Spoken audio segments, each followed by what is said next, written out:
Is weed bad for you? Depending on who you ask, weed is either a cancer-fighting wonder drug or the devil trying to corrupt us all. And since there's 22 states considering changing their marijuana laws, we wanted to get to the bottom of the question. Is weed really bad for you?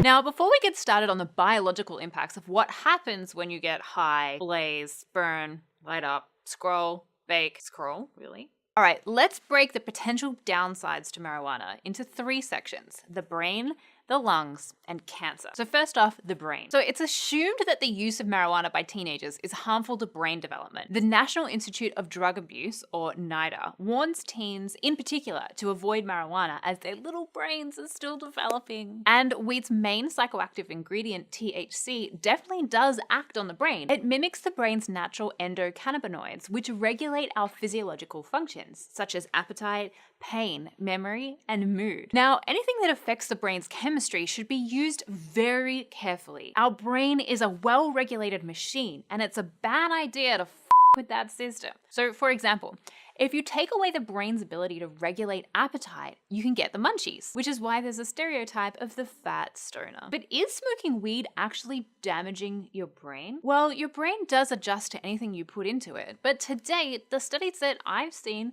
haven't really been able to prove any serious long-term effects on the brain itself. Now, that's from moderate marijuana consumption. So on a danger spectrum with fatty foods here and heroin here, I'd say weed is definitely somewhere in this category. Okay, so the lungs. If you take a look at lung health, there's a huge disagreement about whether or not marijuana smoke is harmful to the lungs. For example, according to a 2014 study, there's no difference in breathing for those who don't smoke at all and those who smoke marijuana regularly. But lung.org says that all smoke is harmful to the lungs. Basically, there's no clear, demonstrable evidence that potheads have any more difficulty breathing than the average non-user. Interestingly, there may be a reason to believe that marijuana smoke actually has a positive effect on lung health. I'm not joking. Although the causes are kind of unclear, there's research from a national partner journal to suggest that forced vital capacity, or the amount of air that you can force yourself to hold, sees an overall increase in recreational marijuana smokers, assuming that they don't smoke tobacco products as well. Though the American Lung Association continues to push for more research into this, and so they should, the data suggests that there isn't too much harm for the lungs as far as marijuana smoke goes. And now cancer. So you know that tobacco smoking can give you cancer. So is weed smoking also going to give you cancer? If you look at the research so far, it looks like it's actually the opposite. Marijuana can save lives by helping cancer patients eat and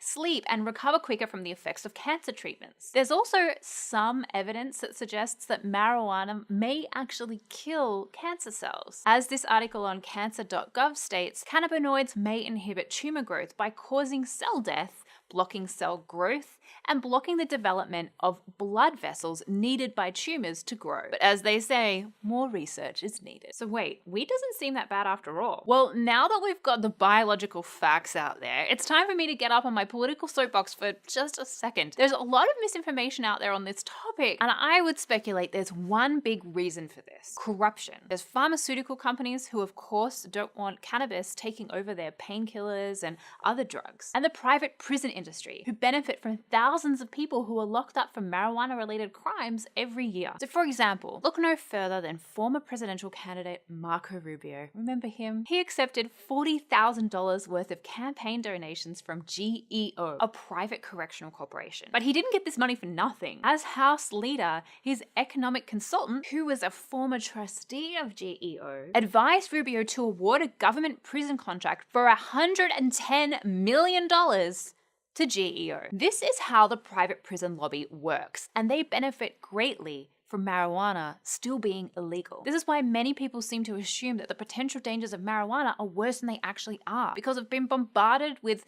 these politically charged misinformation campaigns for a century now. Just look at the ridiculous movie Reefer Madness from the 1930s. It's a fascinating and startling look into American history on this subject. The very name marijuana has a political edge. Cannabis, to the best of our knowledge, actually originates from Central Asia. Yet in the past century, we've come to use the term that the Mexican revolutionaries used, marijuana. Not only did this connect the drug to the Mexican Revolution, which was causing illegal immigration and was not very popular, it's also psychologically connected with communism because the revolutionaries were communists. So our fear of cannabis has been rooted in political propaganda for decades. So I'm just here to bring the science. I'll let you guys make a decision. And by the way, there's way more information on this topic in the description below that you should totally read. And new research is coming out all the time. But what do you guys think? Do you use marijuana for its positive health effects? Our producer, you can't see this, but he's nodding yes. Have you had a bad reaction to weed? Let us know in the comments below.